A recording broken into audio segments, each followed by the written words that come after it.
Un hacendado iba a colgar a una mujer por ser estéril hasta que un apache apareció. ¿Puedes creer que en pleno México antiguo una mujer fuera condenada a muerte solo porque no podía tener un hijo? Y lo peor, su propio marido, un millonario temido por todo el pueblo, fijó el día y la hora para ahorcarla delante de todos. Pero cuando la soga ya estaba alrededor de su cuello, un apache bajado de la sierra lo cambió todo. Lo que reveló frente a la multitud hizo que hasta el padre cayera de rodillas llorando. Quédate hasta el final, porque una verdad escondida por años será revelada, y entenderás cómo el dolor de dos corazones rotos se unió para cambiar el destino de toda una vida. Hola, mi querido amigo. Soy Ricardo Rodríguez, el narrador de Sueños y Destinos. Antes de comenzar, te invito a suscribirte a nuestro canal y cuéntame, ¿desde qué ciudad nos estás viendo? Un fuerte abrazo y disfruta la historia. El sol del domingo se alzó como una herida abierta sobre San Miguel del Desierto, tiñendo de rojo la tierra seca y las casas de adobe que se agrupaban tímidamente alrededor de la plaza central. El aire olía a muerte y a miedo, esa mezcla amarga que se había vuelto tan familiar en el pueblo como el sabor del agua salobre de los pozos. Las campanas de la iglesia tocaron 6 veces, pero su sonido no traía consuelo. Hoy era el día en que Isabel Herrera de Morales sería colgada por el cuello hasta morir, condenada por el pecado de no dar hijos al hombre más poderoso del valle. Don Esteban Morales había pronunciado la sentencia 3 días antes, con la misma frialdad con que ordenaba marcar el ganado. Su voz resonó en cada rincón del pueblo cuando declaró que su esposa era una maldición, una mujer estéril que había deshonrado el nombre de los Morales al negarse a perpetuar su linaje. Los habitantes de San Miguel del Desierto escucharon en silencio, con los ojos clavados en el suelo, porque nadie se atrevía a contradecir al hacendado, cuyas tierras se extendían hasta el horizonte, y cuyo poder compraba voluntades y acallaba conciencias. En la celda improvisada del juzgado, Isabel permanecía sentada sobre un petate raído, con las manos atadas a la espalda y los tobillos encadenados. Sus 26 años se habían vuelto eternos en estos últimos meses de humillaciones y golpes. El vestido azul, que una vez fue su favorito, ahora colgaba de sus hombros como un sudario, manchado y roto. Pero había algo en sus ojos oscuros que no se había quebrado. Una llama pequeña que se negaba a apagarse a pesar del viento helado que soplaba a través de los barrotes de la ventana. El silencio de la celda se rompió cuando la puerta se abrió con un chirrido. Don Esteban entró, seguido por el aroma de tabaco caro y colonia francesa que no lograba ocultar el hedor de su alma podrida. Era un hombre alto y corpulento, de bigote engomado y traje negro, que había aprendido a caminar como si el mundo entero le perteneciera. Sus botas de cuero repiquetearon contra el suelo de piedra mientras se acercaba a Isabel, quien no alzó la vista. ¿Nada que decir en tu último día de vida? La voz de Esteban era suave, peligrosa como el siseo de una víbora. ¿Ninguna súplica? ¿Ninguna promesa de darme lo que me debes? Isabel levantó la cabeza lentamente. Su rostro estaba demacrado, pero conservaba esa belleza serena que una vez había hecho que los hombres se volvieran a mirarla en el mercado. Sus labios, resecos por la sed, se entreabrieron apenas. No tengo nada que suplicar a un hombre que no conoce la diferencia entre el poder y la justicia. La bofetada resonó como un disparo en el espacio cerrado. Isabel sintió el sabor metálico de la sangre en la boca, pero no gimió. Esteban la agarró del mentón con dedos que apretaron hasta dejar marcas. Tu lengua viperina se quedará callada para siempre en unas horas. Pero antes quiero que sepas algo. Sus ojos se llenaron de una crueldad satisfecha. Tu querido Apache ya debe estar muerto. Mandé a mis hombres a buscarlo hace días. No habrá ningún héroe para salvarte esta vez. El corazón de Isabel se detuvo por un instante, pero no permitió que el terror se reflejara en su rostro. Esteban soltó una carcajada amarga y salió de la celda, dejando tras de sí el eco de sus pasos y el aroma acre de su presencia.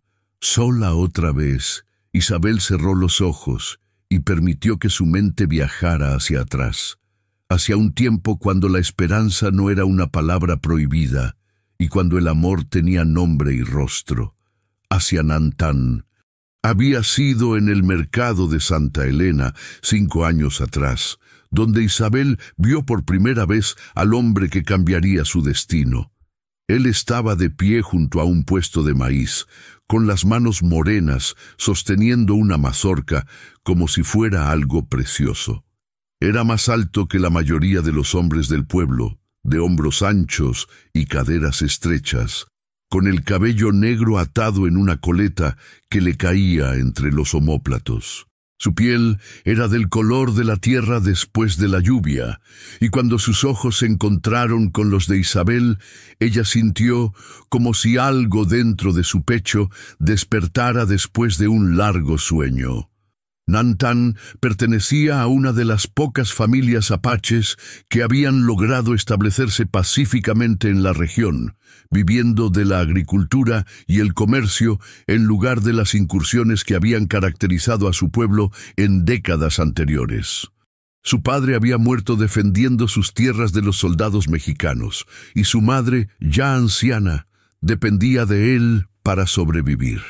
Nantán había aprendido a caminar entre dos mundos, el de sus ancestros guerreros y el de los pueblos donde vendía sus cosechas, siempre vigilante, siempre consciente de que su presencia era tolerada pero nunca bienvenida.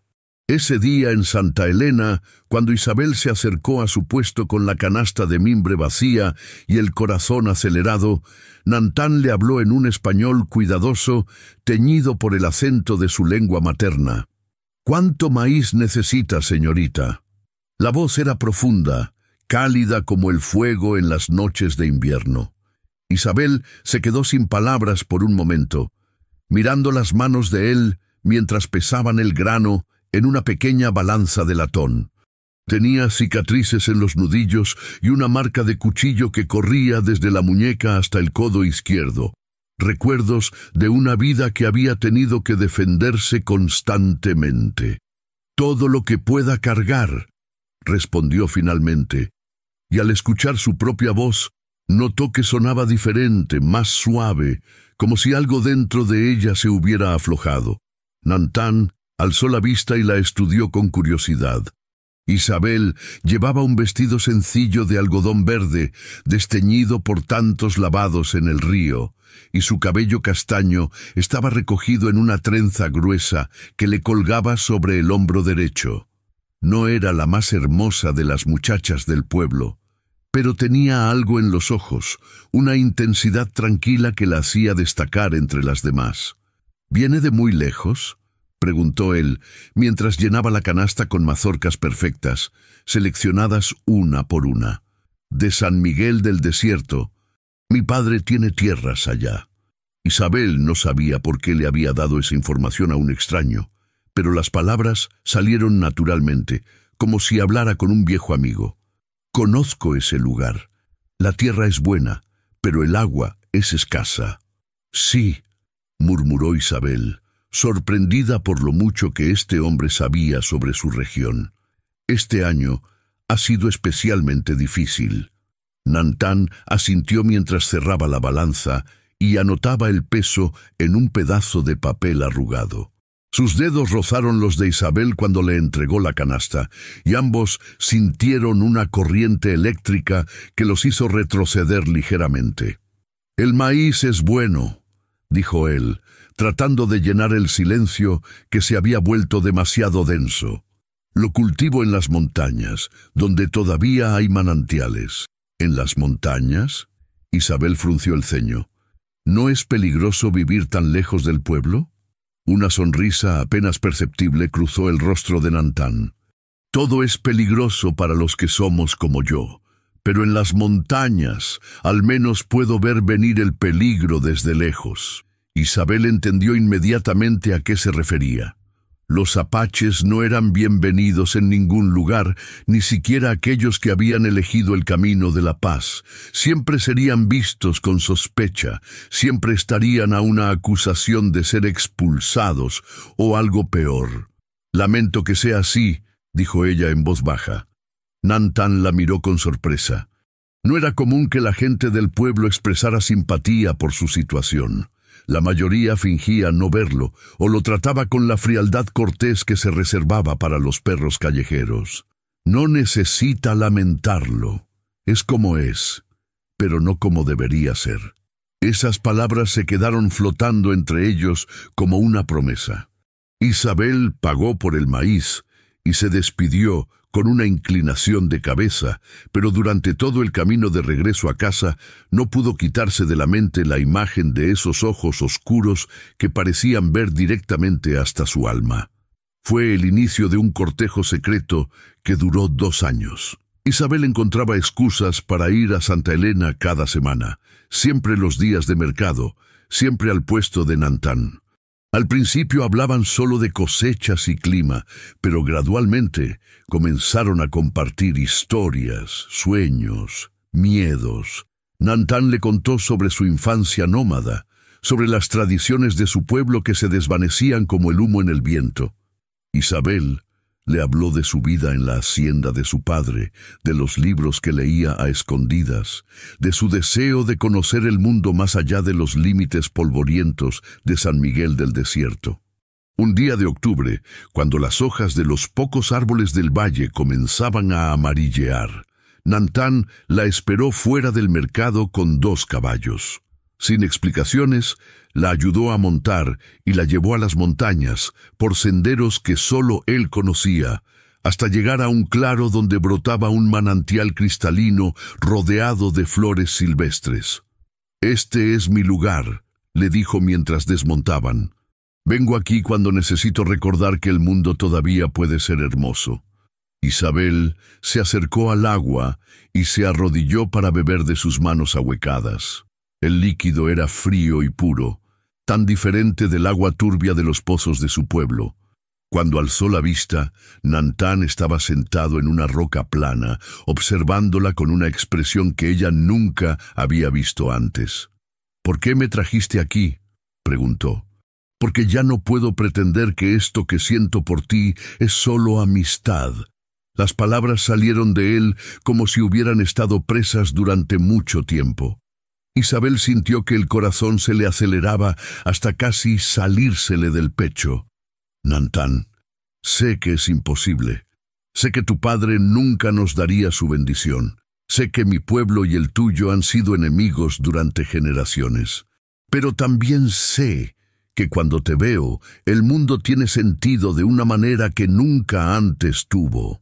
Isabel se acercó a él lentamente, como si temiera que cualquier movimiento brusco pudiera quebrar el hechizo del momento.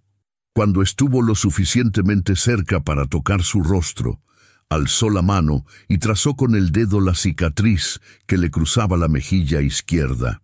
«¿Cómo te hiciste esto?» «Un soldado mexicano cuando tenía 15 años. Quería llevarse a mi hermana pequeña». «¿Qué pasó?» «Que mi hermana se quedó conmigo». Su voz era tranquila, pero Isabel pudo escuchar el dolor que se ocultaba debajo. Ella se inclinó y besó la cicatriz suavemente. Nantan cerró los ojos y por primera vez en años se permitió creer que quizás, solo quizás, podría tener algo hermoso en su vida. Se amaron bajo el cielo infinito de las montañas, con las flores silvestres como testigos y el sonido del manantial como música. Fue un amor puro e intenso, alimentado por la certeza de que cada encuentro podría ser el último. Durante meses se reunieron en secreto, construyendo un mundo privado donde las diferencias de raza y clase no importaban, donde solo existían 2 corazones que habían encontrado su hogar el uno en el otro. Fue en la primavera siguiente cuando Isabel descubrió que estaba embarazada. El miedo y la alegría se mezclaron en su pecho como agua y aceite. Le contó a Nantán, junto al manantial, bajo el mismo cielo que había sido testigo de su primer beso, y vio cómo la felicidad transformaba su rostro severo en algo luminoso y joven. «Nos casaremos», dijo él, tomando sus manos entre las suyas. «Hablaré con tu padre. Le explicaré que puede confiar en mí, que cuidaré de ti mejor que cualquier hombre de tu pueblo». Isabel quería creerlo, pero conocía a su padre mejor que Nantán. Francisco Herrera era un hombre débil, aplastado por las deudas y las malas cosechas, dispuesto a sacrificar cualquier cosa para mantener sus tierras. Cuando don Esteban Morales apareciera con una oferta para comprar la hacienda y cancelar todas las deudas a cambio de la mano de Isabel, su padre no dudaría en aceptar, y eso fue exactamente lo que pasó. La noticia llegó a Nantán como un puñetazo en el estómago. Sus informantes en el pueblo le contaron que don Esteban había comprado las tierras de los Herrera y que Isabel sería entregada en matrimonio como parte del trato. Cuando cabalgó hasta la hacienda para confrontar a Francisco, se encontró con un muro de guardias armados y la información de que Isabel había sido trasladada a la ciudad para preparar la boda. Nantán no se rindió. Viajó día y noche hasta encontrar la casa donde tenían a Isabel, pero llegó demasiado tarde. La ceremonia ya había tenido lugar, y su amada había sido convertida en la señora de Morales contra su voluntad. Cuando finalmente logró verla, a través de una ventana de la casa de los parientes de Esteban, Isabel ya mostraba claramente su embarazo.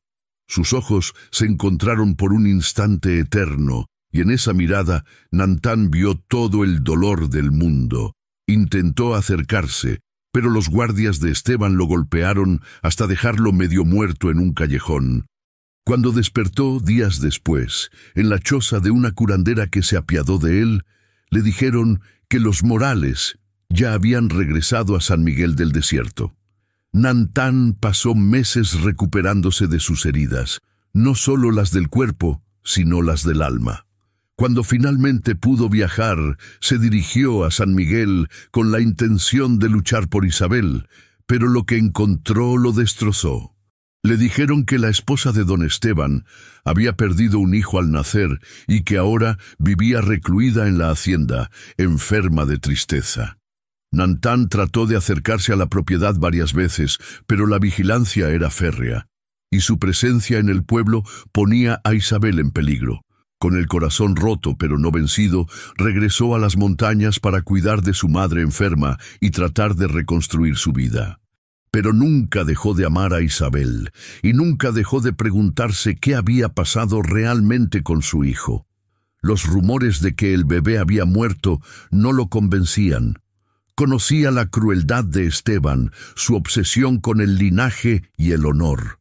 Un hijo bastardo sería una marca indeleble en su reputación, algo que un hombre como él jamás toleraría. Durante años, Nantán investigó discretamente, siguiendo pistas vagas y hablando con parteras y curanderas de la región. Lo que descubrió poco a poco le heló la sangre. Su hijo no había muerto. Esteban lo había entregado a una mujer en un pueblo lejano, diciéndole que era un huérfano que necesitaba una familia. El niño, que ahora tendría 8 años, vivía con el nombre de Gabriel bajo el cuidado de doña Cecilia, una viuda bondadosa que nunca supo la verdadera historia de su origen. Nantán había planeado reunir las pruebas necesarias y después enfrentar a Esteban legalmente, pero el destino tenía otros planes. Esa mañana de domingo, mientras vendía maíz en el mercado de Santa Elena, escuchó una conversación que le heló la sangre. Don Esteban Morales había condenado a su esposa a muerte por ser estéril, y la ejecución tendría lugar ese mismo día en San Miguel del Desierto. El galope del caballo de Nantán levantó nubes de polvo en el camino seco que llevaba a San Miguel del Desierto. El animal, un mustang mestizo que había domesticado él mismo, corría como si entendiera la urgencia de la misión. El sol Ya estaba alto cuando Nantán avistó las torres de la iglesia del pueblo, y el sonido de las campanas llegó a sus oídos como un lamento. Redujo la velocidad al acercarse a las primeras casas, tratando de pasar desapercibido. El pueblo parecía desierto, todas las puertas estaban cerradas y las ventanas tapadas con cortinas. Solo el rumor de voces proveniente de la plaza central indicaba dónde se concentraba la población. Nantán ató su caballo en un callejón y se dirigió a pie hacia la plaza, manteniéndose en las sombras de los edificios. Lo que vio al llegar lo llenó de una furia fría y controlada. En el centro de la plaza se alzaba una horca improvisada, construida con vigas de madera que aún olían a savia fresca. Alrededor se agrupaba la gente del pueblo, en silencio, con las cabezas gachas, como si asistieran a un funeral. Don Esteban Morales estaba de pie junto a la horca, vestido con su mejor traje negro y con el sombrero en la mano, como si fuera una ceremonia religiosa en lugar de un asesinato. Su rostro mostraba la satisfacción del hombre que está a punto de resolver un problema molesto. A su lado, el delegado del pueblo, un hombre pequeño y nervioso llamado Rodríguez, sostenía un papel que supuestamente contenía los cargos contra Isabel. Del otro lado de la plaza una puerta se abrió y salieron 2 guardias escoltando a Isabel. Nantán sintió como si le hubieran clavado una lanza en el pecho al verla. Su amada había perdido peso y palidecido, pero conservaba esa dignidad serena que la había caracterizado siempre. Caminaba con la cabeza alta, sin mostrar miedo, aunque Nantán pudo ver el temblor casi imperceptible en sus manos atadas. La multitud se apartó para dejarla pasar, y Nantán aprovechó el movimiento para acercarse más, ocultándose detrás de un carro de verduras abandonado. Desde allí podía escuchar claramente lo que se decía en el patíbulo. «Isabel Herrera de Morales», comenzó el delegado con voz temblorosa, «has sido encontrada culpable del crimen de esterilidad maliciosa y de traer deshonor al nombre de tu esposo. La sentencia es muerte por ahorcamiento, a ejecutarse inmediatamente». Isabel no respondió, pero su mirada recorrió la multitud hasta detenerse por un instante que pareció eterno, exactamente en el lugar donde Nantán se ocultaba. Sus ojos se encontraron, y en ese momento de conexión silenciosa, Nantán vio que ella sabía que él estaba allí. Una sonrisa casi imperceptible cruzó los labios de Isabel antes de que volviera a mirar al frente. «¿Tienes algo que decir antes de que se cumpla la sentencia?», preguntó Esteban con falsa solemnidad. Isabel levantó la barbilla y habló con voz clara que llegó a todos los rincones de la plaza. «Solo esto. La verdad siempre encuentra la manera de salir a la luz, sin importar cuántas mentiras se usen para ocultarla». Esteban frunció el ceño, pero hizo una seña al verdugo, un hombre encapuchado que se acercó a Isabel para colocarle la soga alrededor del cuello. Fue en ese momento cuando Nantán salió de su escondite. «¡Alto!». Su voz resonó en la plaza como un rugido. Todos se volvieron para mirarlo, y un murmullo de sorpresa y miedo recorrió la multitud. Nantán caminó hacia la horca con pasos firmes, ignorando las armas que inmediatamente se dirigieron hacia él.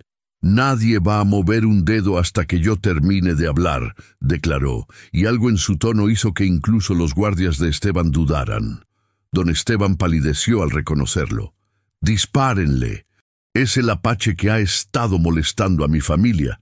Pero el delegado Rodríguez, quizás inspirado por un momento de coraje que no sabía que poseía, alzó la mano. «Esperen.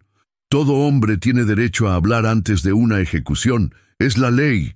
Nantán aprovechó la confusión para subir al patíbulo. Se colocó entre Isabel y el verdugo, mirando directamente a los ojos de don Esteban. «Esta mujer no es estéril», dijo con voz que llegó hasta el último rincón de la plaza. «Esta mujer es madre». Un silencio absoluto cayó sobre la multitud. Incluso el viento pareció detenerse para escuchar las palabras de Nantán. «¡Mentiras!», gritó Esteban. «Es un salvaje que trata de salvar a su cómplice». «¿Cómplice de qué?», replicó Nantán, sin apartar la vista de él. «De ser madre de un hijo que tú robaste, de amar a un hombre antes de que la obligaras a casarse contigo». La confesión cayó sobre la plaza como una bomba. Isabel cerró los ojos, sintiendo como si un peso enorme se hubiera levantado de sus hombros. Finalmente, después de años de silencio forzado, la verdad estaba saliendo a la luz.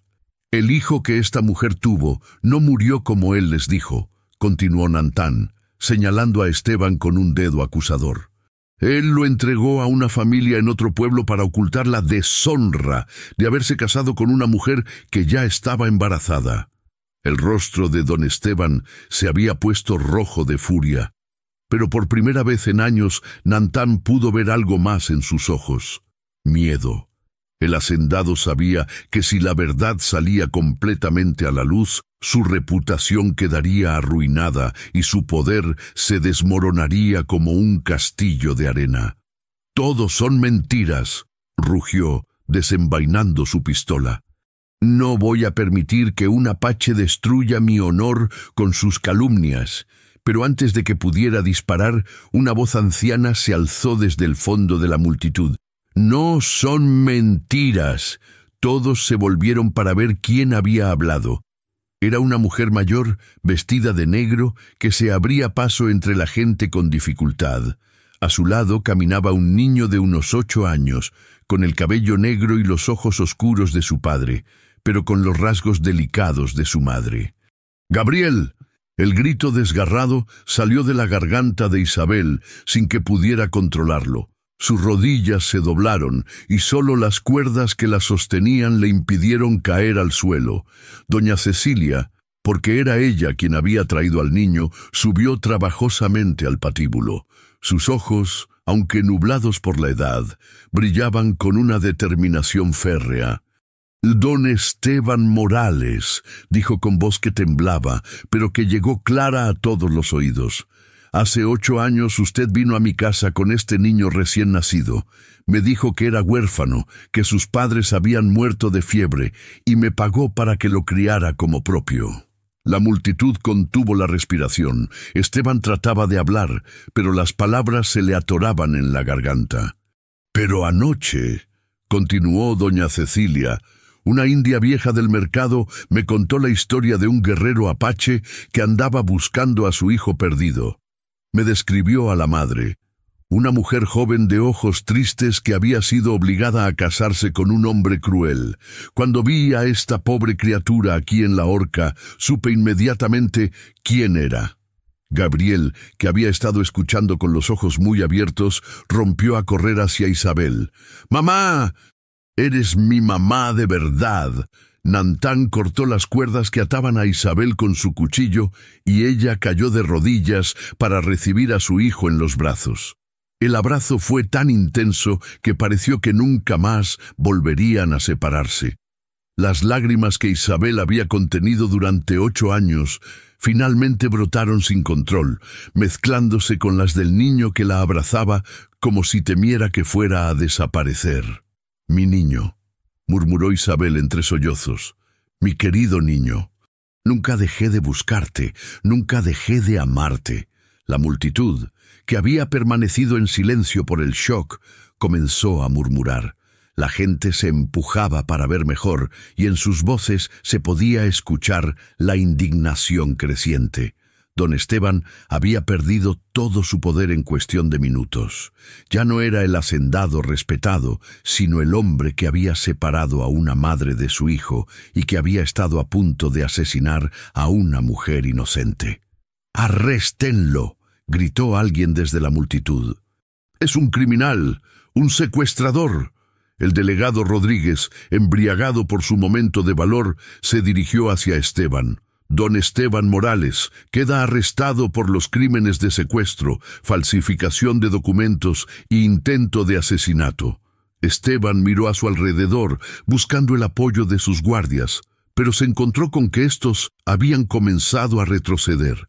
La lealtad que se compraba con dinero duraba solo mientras el dinero y el poder permanecían intactos. Sin su aura de invencibilidad, Esteban era solo un hombre asustado y furioso. «Esto no va a quedar así», vociferó mientras Rodríguez le quitaba la pistola. «Tengo influencias en la capital, volveré y me vengaré de todos ustedes». Pero sus amenazas sonaban huecas, como el bramido de un toro herido. La multitud ya no le tenía miedo. Al contrario, se acercaba con expresiones hostiles, recordando años de abusos y humillaciones. Nantán se acercó a Isabel y Gabriel, que seguían abrazados en el suelo del patíbulo. Se arrodilló junto a ellos y extendió una mano tímida para tocar el cabello de su hijo. Gabriel alzó la vista hacia él con curiosidad y sin miedo. «¿Eres mi papá?», preguntó con la inocencia de los 8 años. «Sí», respondió Nantán con voz ronca, «soy tu padre». Gabriel lo estudió por un momento, tomando nota de sus rasgos, de sus manos callosas, de la cicatriz en su mejilla. Luego, con la sencillez de los niños que aceptan lo que es verdadero, extendió sus bracitos hacia él. «Te he estado esperando», dijo mientras Nantán lo alzaba. «Doña Cecilia me contaba historias de guerreros apaches, y yo siempre pensaba que quizás mi papá era uno de ellos». La multitud comenzó a dispersarse gradualmente, llevándose consigo a don Esteban bajo custodia y comentando entre susurros la extraordinaria historia que habían presenciado. Doña Cecilia se acercó a la pequeña familia reunida. «El niño es bueno», le dijo a Isabel, con una sonrisa cansada. «Obediente, inteligente, cariñoso. Ustedes pueden estar orgullosos de él». «Gracias», murmuró Isabel, tomando las manos arrugadas de la anciana entre las suyas. «Gracias por cuidarlo, por protegerlo, por traerlo aquí hoy». «Una madre siempre reconoce a su hijo», respondió doña Cecilia. «Y un hijo siempre encuentra el camino de regreso a su madre, sin importar cuánto tiempo pase». 6 meses después, en una pequeña casa de adobe construida en las faldas de la Sierra Madre, Isabel despertó con el sonido de la risa de Gabriel, mezclándose con el murmullo del arroyo que corría junto a su hogar. La luz del amanecer se filtraba a través de las cortinas de algodón que ella misma había cosido, pintando patrones dorados en las paredes encaladas. Se incorporó en la cama y miró hacia la ventana, donde podía ver a Nantán, enseñándole a Gabriel a tensar un arco pequeño que había tallado especialmente para él. El niño tenía la lengua sacada en un gesto de concentración, tratando de imitar exactamente los movimientos de su padre. Nantán era paciente, corrigiendo suavemente la postura del pequeño, enseñándole no solo la técnica, sino también el respeto por las armas y la responsabilidad que venía con ellas. Isabel sonrió y se envolvió en su rebozo antes de salir al patio. La casa era sencilla pero cómoda, construida por los 3 durante los primeros meses después de su liberación. Tenía 2 habitaciones, una cocina con estufa de leña y un pequeño jardín donde cultivaban maíz, frijoles y calabazas. No era la mansión lujosa donde había vivido como esposa de don Esteban, pero era infinitamente más rica en paz y amor. «Buenos días, guerrero», le dijo a Gabriel, quien corrió hacia ella para recibir su beso matutino. «Mamá, papá me está enseñando a disparar. Dice que cuando sea más grande me llevará a cazar venados». «¿Y qué opinas de eso?», preguntó Isabel, mirando a Nantán por encima de la cabeza del niño. «Que primero tiene que aprender a cuidar de las plantas y los animales domésticos», respondió Nantán con una sonrisa. «La caza es para cuando se respeta la vida». Gabriel asintió solemnemente, como si entendiera la profundidad de la lección. En estos meses había florecido bajo el cuidado amoroso de sus padres verdaderos, perdiendo la timidez que había mostrado los primeros días y desarrollando una confianza natural que venía de saberse querido incondicionalmente. Isabel se acercó a Nantán y le tocó el brazo suavemente. Él dejó el arco a un lado y la atrajo hacia sí, besándola en la frente con la ternura de quien ha aprendido a valorar cada momento de felicidad. «¿En qué piensas?», le preguntó él, notando la expresión pensativa en su rostro. «En lo extraño que es el destino», respondió ella, mirando hacia el valle que se extendía a sus pies. «Si alguien me hubiera dicho hace un año que estaría aquí, libre y feliz, no lo habría creído». «Yo nunca dejé de creerlo», murmuró Nantán contra su cabello. «Incluso en los peores momentos sabía que encontraríamos el camino de regreso el uno al otro». Gabriel, que había estado escuchando la conversación con el interés de los niños por las cosas de los adultos, se les acercó y tomó una mano de cada uno. «¿Y ahora qué va a pasar?», preguntó. «¿Vamos a quedarnos aquí para siempre?». Isabel y Nantán intercambiaron una mirada. Habían hablado muchas veces sobre el futuro, sobre los planes que querían hacer y los sueños que querían cumplir. La vida les había dado una segunda oportunidad y no pensaban desperdiciarla. «Vamos a quedarnos aquí mientras seamos felices», respondió Isabel.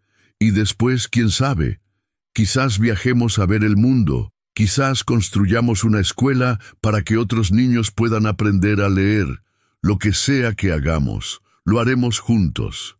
«¿Como una familia de verdad?», preguntó Gabriel. «Como la familia que siempre fuimos», corrigió Nantán, «solo que ahora podemos estar juntos». El niño sonrió y corrió de vuelta hacia su arco, satisfecho con la respuesta.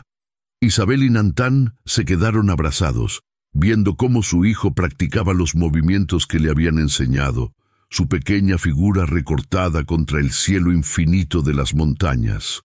En la distancia, las campanas de algún pueblo lejano tocaron la hora, pero ya no sonaban como lamentos, sino como canciones de esperanza. El viento trajo el aroma de las flores silvestres que crecían junto al arroyo, y en ese momento perfecto, Isabel supo que había encontrado al fin lo que había estado buscando toda su vida. Un lugar donde el amor no tenía que esconderse, donde la verdad no era un lujo peligroso, donde cada amanecer traía la promesa de otro día de felicidad compartida. Había sufrido, había perdido, había estado a punto de morir, pero también había amado, había luchado y al final había triunfado. Su historia se convertiría en leyenda en San Miguel del Desierto y en todos los pueblos de los alrededores. La historia de la mujer que fue condenada por estéril y resultó ser madre, del guerrero apache que desafió a un hombre poderoso por amor, del niño que encontró el camino de regreso a su verdadera familia. Pero para Isabel, Nantán y Gabriel, no era una leyenda, sino simplemente la vida que habían construido juntos, día a día, con paciencia, coraje y esa clase de amor que no muere nunca, sin importar cuántas pruebas tenga que enfrentar.